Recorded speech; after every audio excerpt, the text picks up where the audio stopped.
My new material. Charles already did most of my jokes, so I'm in trouble. We're going to do a reading now. We're going to try and do the 8 books in 8 minutes, which actually I thought would be more of a problem, but apparently, it isn't, because there's not much plot in my books, so or character development. But anyway, when we're finished our 8 and 8, I'm going to tell you a little about some of the characters and how they came to be. I'm going to be talking about teenagers mostly, because I have one now. It's his birthday today, actually. I know. Actually, we could sing happy birthday, couldn't we? That would be good. I can video that. I'm not paying you for this. So, hold on. Get on to record. Alright, that. What's his name? His name is Finn. F-I-N-N. Finn. He's 15 today. I can send you a photo. If you come from a good family, we could get you engaged right now. So I was happy. It's Finn. This is really good. I'm sorry, but it's great. You'd be so happy. And like him, like he's your friend, and he's just been injured and he's in hospital. So with that kind of feeling, here we go. 1, 2, 3. Happy birthday to you. Happy birthday to you. Happy birthday, dear Finn. Happy birthday to you.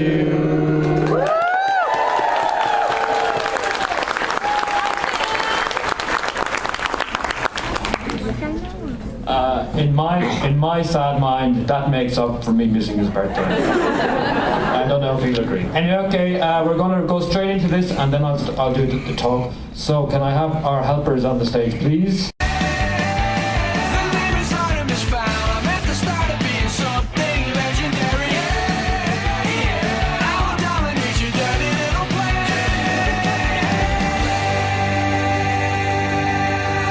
Warning, things I only dreamed may be closer than they seemed. I just saw what I couldn't believe. I'm basking on the run. Something wicked this way comes. I think it's time we got the pleasantries on. I will nemesis. I'll enjoy this. Take my money away. Still I figure out just what to do. I don't care what you may say, so dive into you. In this book, I have taken 2 characters that have been in the books before and made them much bigger. And they are the characters of Miles and Beckett Fowl, these Artemis's little brother. And I based them on my 2 sons, and you'll see now why. The first one is Finn. Finn, we just sang Happy Birthday to Finn. He is a teenager, and that's great. Being a teenager, I don't have as much communication as I used to have with him, and all the communication I have is a little bit negative on his side, so it's a bit worrying. I walk into a room that he's in, and he's immediately disappointed. I haven't said anything. There's no one else in the room. He's not doing anything. So, but I just walk in. He's there, and he goes, I cannot believe it. I said, what are you mumbling about? Because mumbling is #1 weapon of the teenager. He said, well, look at you. And I say, what? He says, there's 2 things. 1, you're wearing a hoodie.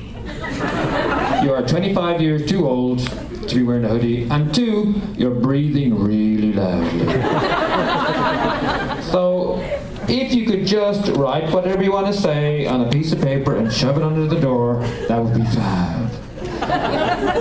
It's really tough because you grow up, I know we spent the last 14 years raising this kid, and now he doesn't really want anything to do with us. In fact, all he really cares about, is his hair. That's all he cares about. And any teenage boy in this room will tell you that they love their hair way more than they love their parents. And if they had to have a choice of losing their hair and one parent, I'm sorry, Dad. You're on the way out. So Finn, He's in the bathroom every morning. He's lucky. He's got lovely blonde hair. He's got the swoosh thing, you know, that all these One Direction kids. You know One Direction over here? I was in Australia and I didn't know who One Direction were. And this kid says, Mr. Colfer, do you like One Direction? I'm like, I like all the directions. My favourite would be Southeast if I had to pick a favourite. I thought she was a little weird, but now I know that that's actually a band, you know. So Finn is in there in the morning and he's getting his hair into just the right stage of being messed up. He spends ages in there, but when he comes out, he cannot admit to anybody that he cares about his hair, because that's not cool. So once he's outside the boundary of the house, he cannot touch the hair again. So he has to do it with head flicks. So you're going downtown with Finn, and every reflective surface he's checking himself out. Yeah, that's right. Oh, you know it. There's going to be some damage tonight. And if he notices one hair out of place, he has to try to flick it back up without touching it. So he's going around like this. And then two teenagers meet each other. You get a group of them together, it's like a herd of wild horses that have been shot in the back.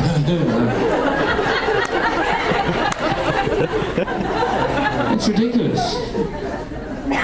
But one of the worst things about having a teenager is that the most magical moment in any dad's day, and I think this is pretty true, is when you bring your son, he's a little guy, you bring him up to bed and you put him in bed and you read him a story and then you say, I love you, Finn. And he looks back at you and he wants to be like you and he says, I love you, Dad. And it's quite emotional.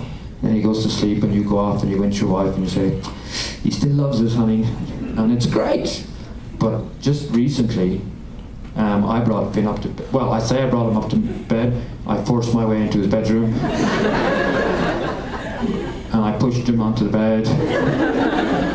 I had to kneel on his stomach. So, no, I didn't do that. So I said, I'll just try one more time. I said, Finn, you know, I know we have our little fights, but you know, I love you.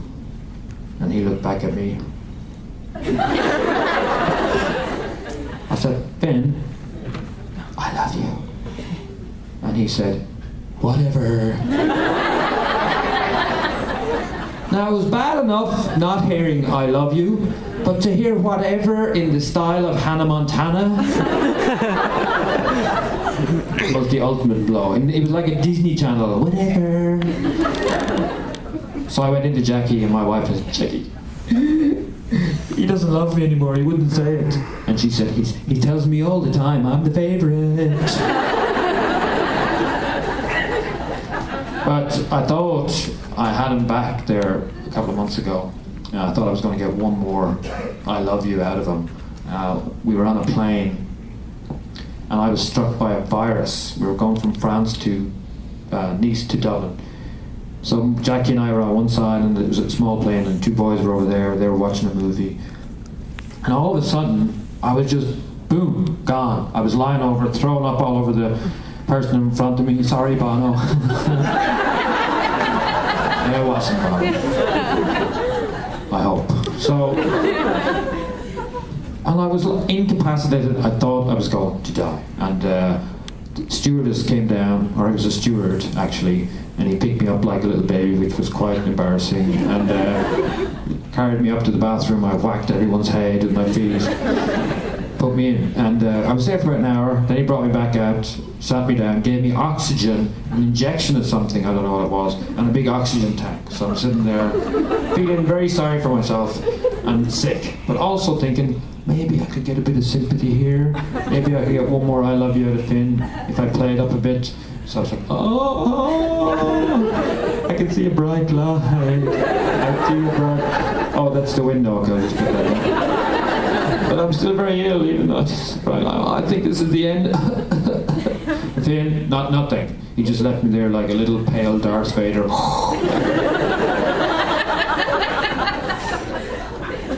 And then suddenly, he seemed to sit up and realise what was happening. And he turned around, he got out of his seat, he stopped watching the movie, and he came over, And Mum said, no, Finn, no, you can't go in there. Daddy's really sick and he could be contagious and you could get it, you know. He said, I don't care. I want to talk to Daddy. And I said, Finn, is that you? Let me feel your face. I can't really see anymore. And Finn, I need to speak to Daddy. And Jackie said, okay, go on. Just don't go too close now. So he came in and I could see his little face. He was all, you know, white with worry. And he leaned in and I said, yes, yes, what is it you? He said, I have to tell you something. I said, yes, son, yes, tell me what it is. He went, well, I said, come on, Finn, tell me no more, just say those words. He said, okay, Daddy, my headphones are not working.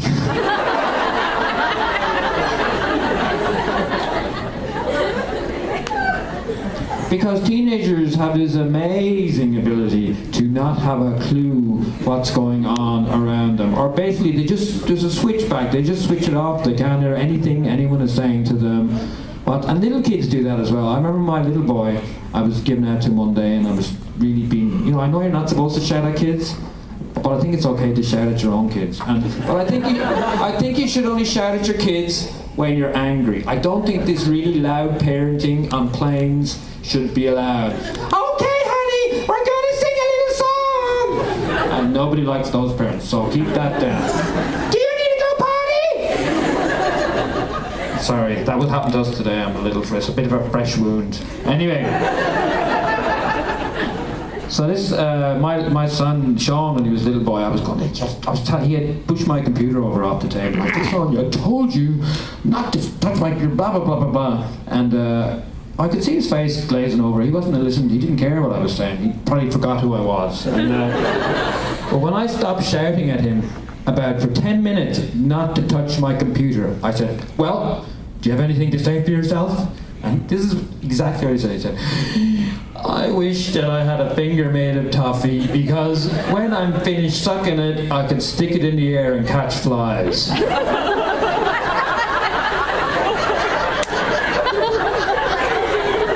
are you talking about? He said, I don't know, what are you talking about?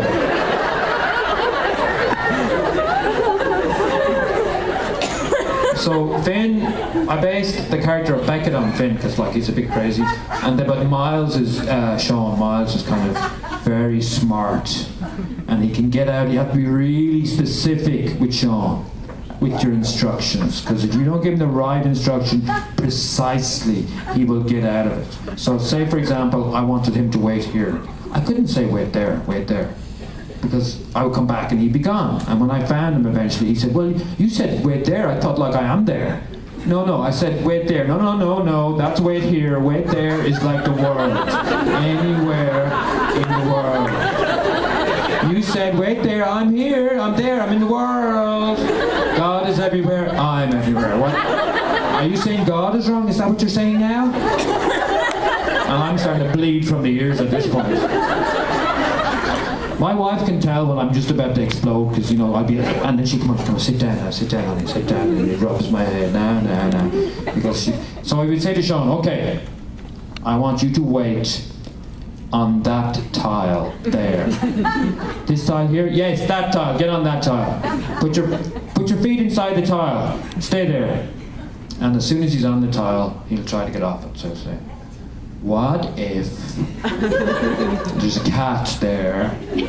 What if a cat murderer comes in that only kills cats and has been traveling around the world just killing cats and he needs one more for his perfect collection and he comes in with the big axe and he wants to kill this little cat. Would you like me to save the cat or would you just like me to let the cat? Is that the kind of guy you are? A cat murderer sympathizer?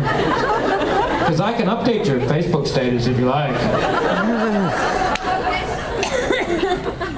I also say shut up to kids, so I like to say shut your face! And even that, I don't think I can shut my face, Daddy, because then I would die. So what you're saying is kill myself, is that what you're saying? Maybe I should send Mommy a text message before I kill myself on your instructions.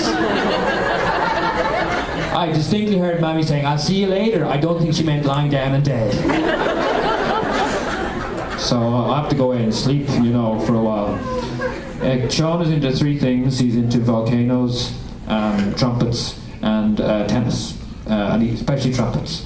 And we were trying to encourage this, and this is an example how he gets out of an order, a direct order. So I brought him to a mass where there was a brass section in the orchestra, a Christmas mass, fantastic. So afterwards I brought him up to see the trumpeter because he's a friend of mine.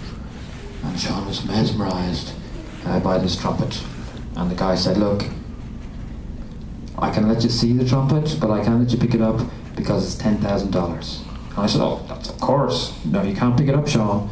So he put it on the ground on a red velvet towel, and Sean is staring at it, and I'm talking to your mass. Yeah, it's great, that was really good mass. And I hear Sean moving. Say, don't pick up that trumpet. Say it. Say that you won't pick up the trumpet. You won't pick up. No. No. You won't pick up the trumpet. Well, so what if a cat runs in and gets in the trumpet and is gonna die? What is it with you and cats? People are gonna think you're weird. You can't say another animal like a squirrel or something. You can't be cats all the time. And don't pick it up. I don't care. Don't pick it up. And I turn back again, and I hear. Oh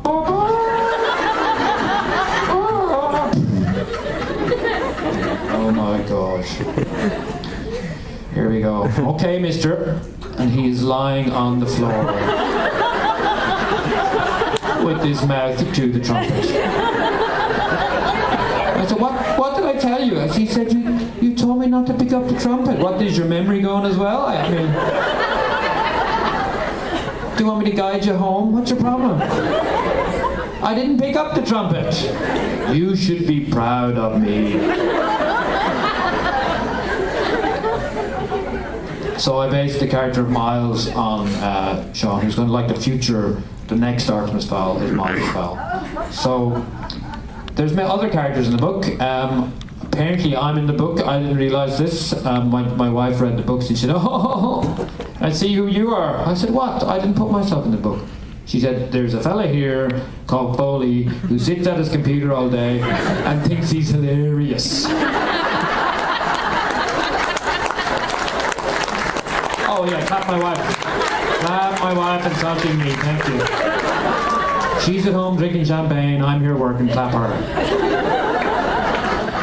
It's ridiculous. So I said, well, okay, maybe I do sometimes sit at the computer and think I'm funny. She said, sometimes? All the time. And I started to then think about it, and she's right, I do. And what's worse, I sit at the computer and I talk to the computer. I act out what I'm typing. And it doesn't look great, really. You're typing there and go, oh, you will die. No, you will die. I hate you more. And if you know me, that's fine. You know what I'm doing. But one time, this big strange orange ball appeared in the sky over Ireland, and someone said, oh, it's the sun! And we all ran out and covered ourselves with cooking oil so we would burn. But I couldn't go because I had deadlines, and I tried to bring my computer outside and I couldn't see the screen. So I invented a clever invention, which was called the cardboard box. And I put this computer into a shopping box, and it was in the shade, and I could type away. It was great. And so I was outside on the front road where we live in our estate, and all the people passing by, and I'm saying, oh, you will die. No, you will die. And if you know, again, what I'm doing is fine. If you don't know, it looks suspiciously like a middle-aged man screaming into a box. So, one of my wife's friends came over with her little kid, and she said, didn't say anything, she just looked at me, and she pulled her kid, go home, run. He's not looking, go. Now, she could have gone into my wife and said something horrible, like your husband's crazy, but I love what she said because it's so caring. But also there's a little warning in there for Jackie. So she went into Jackie and they were having a cup of tea.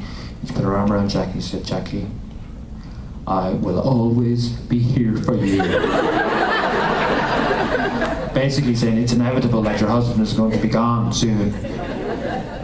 So there's one job that the man, the husband, has to do in a family. There's only one job. The wife can do all the other jobs, but there's one job the husband can do, and this is when the young boy wants to go to the public bathroom for the first time. Now, you brought it before maybe, but he didn't know the difference between the gents and the ladies.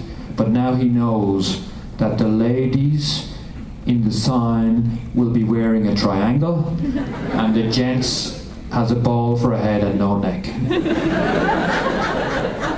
And now he knows I want to go in there, and the dad has to bring him.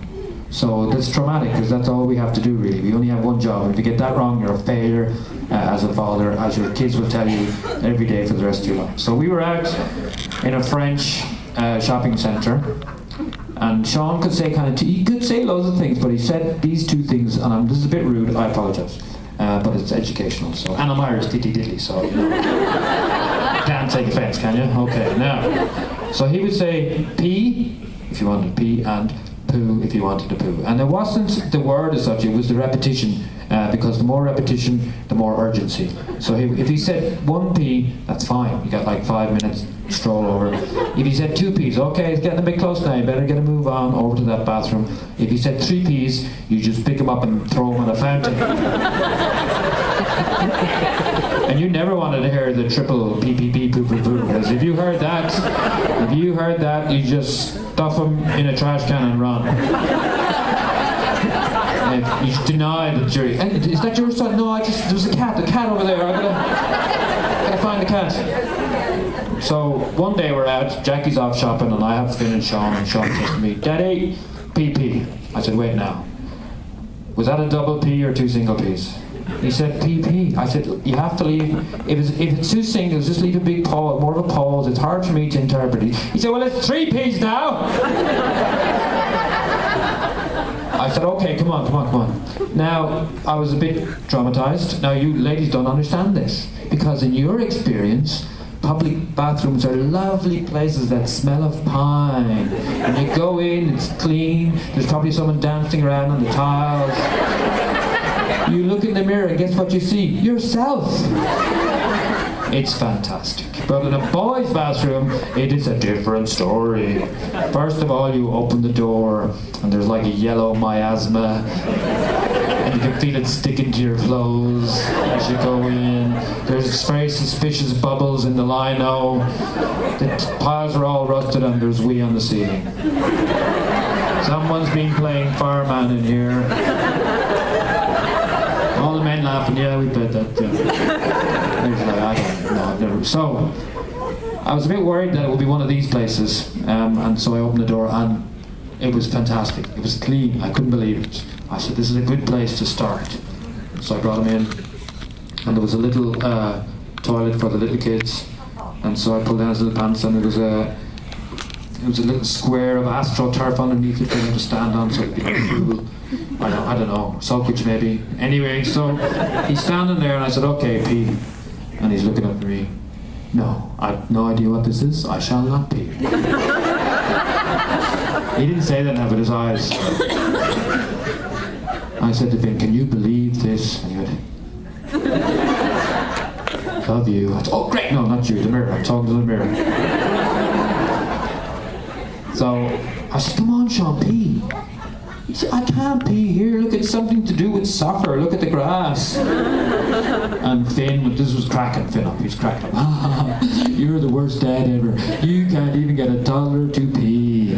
Well, just stand still there. I'll take a picture for Facebook. Update your status to loser. So I was determined that Sean would pee. And so I did all the dad tricks that dads do. I turned on all the taps, flushed the toilets, punched him in the kidneys. Nothing. I didn't do that. But he wouldn't pee, and then I had a genius idea. I said, okay, Sean, do you remember I told you you love volcanoes? I said, we're going to play a new game called the volcano game. He said, there's a game? I said, yes. He said, yeah, how do you play? I said, okay, Sean, you have to pretend that you are a little volcano. Yes, I'm a volcano. I said, can you feel the lava in your tummy? Can you feel it bubbling? He said, yes, I can't feel it. It wants to get out, John. It wants to get out. So why don't you let it explode into the toilet? Boom, let the lava flow. And it worked. We had a wee, and I was stupidly triumphant. I said, yes, I'm the best dad in the world. Why don't you take a picture of that for Facebook? Who's the loser now? Okay, I said, I'm going into the cubicle for 30 seconds. You stand on that tile. You stand on this tile. What if the sisters all blow at the same time and the low? Shut up! Shut your face. No, don't shut your face. Just shut up. Stop talking. Quiet. Stay there. I'll be back. So I went into the cubicle, and as soon as I closed the door, I heard a little voice saying, "You are a little volcano."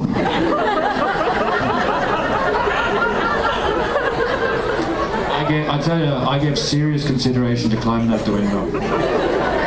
Just leaving them, whatever they'd gotten into, just leave them.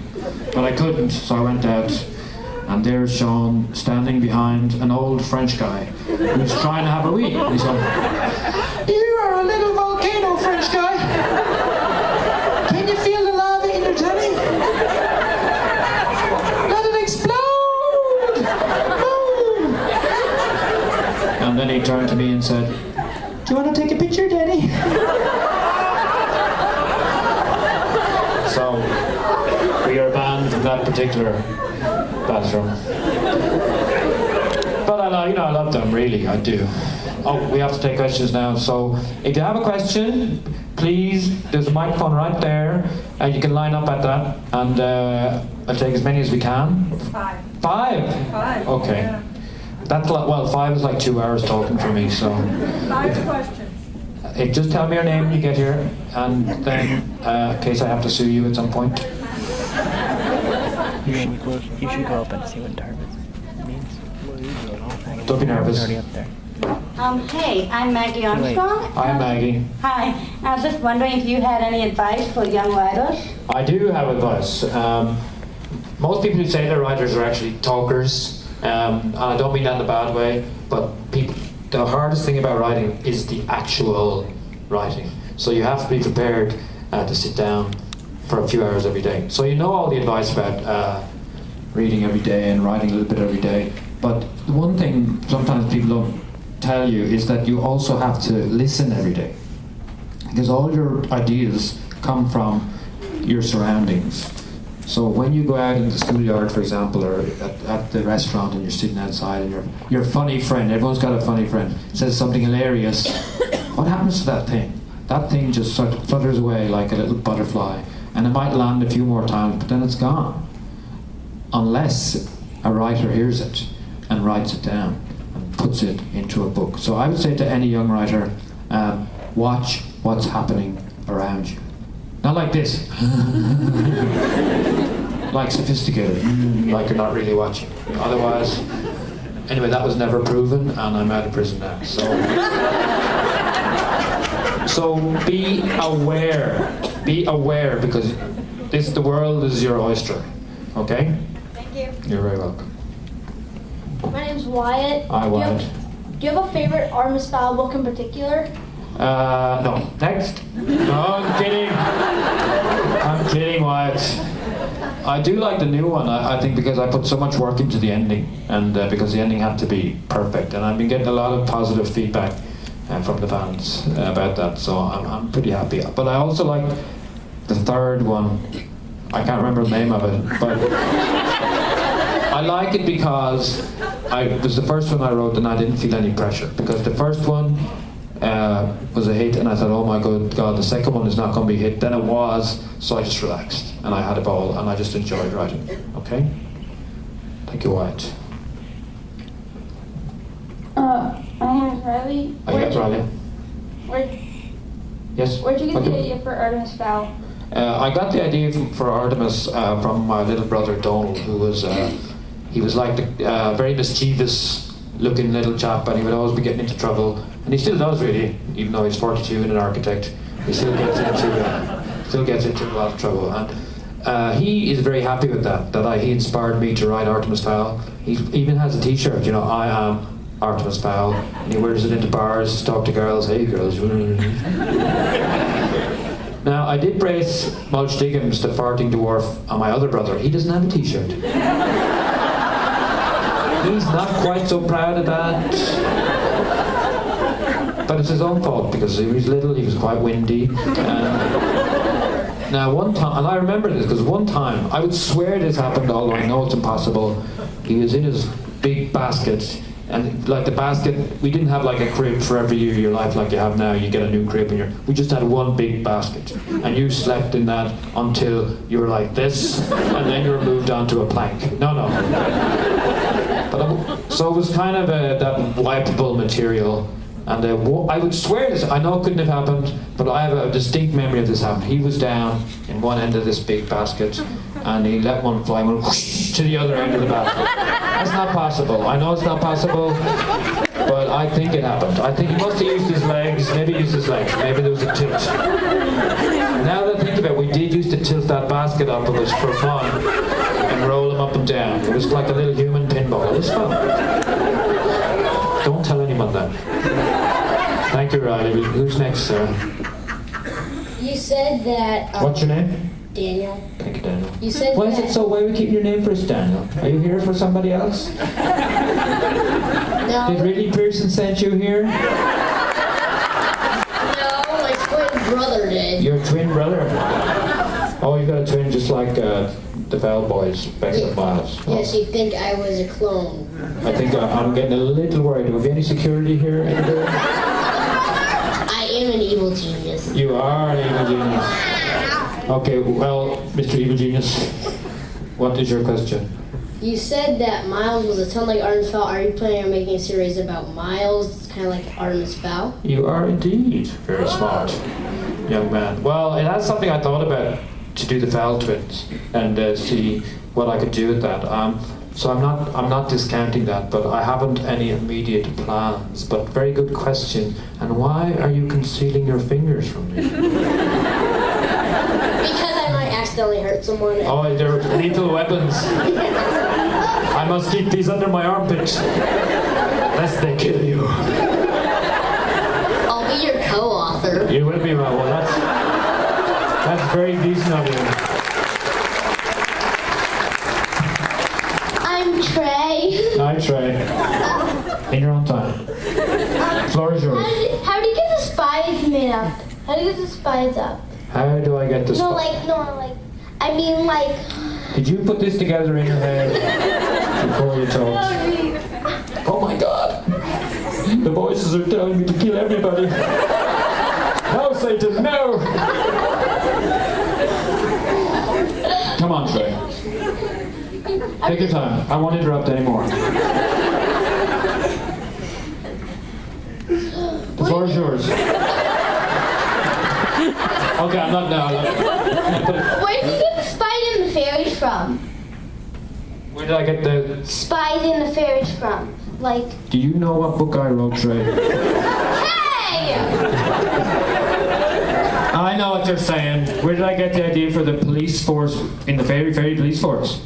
Well, I shall tell you because you asked so nicely and so briefly. I was writing a short story many years ago, which was just going to be for a picture book thing, and it was called The Lost Leprechaun. And in The Lost Leprechaun, this little leprechaun bumped his head, and he lost his memory, and he woke up thinking he was a human, which may have happened to you. And you look super intelligent. You could be an alien or something. I don't know. But anyway, at the very end of the story, things are magical start to happen as he gets his memories back and his powers back. All these things start to float, and he starts to do magic, and people are starting to realize he's not a little boy.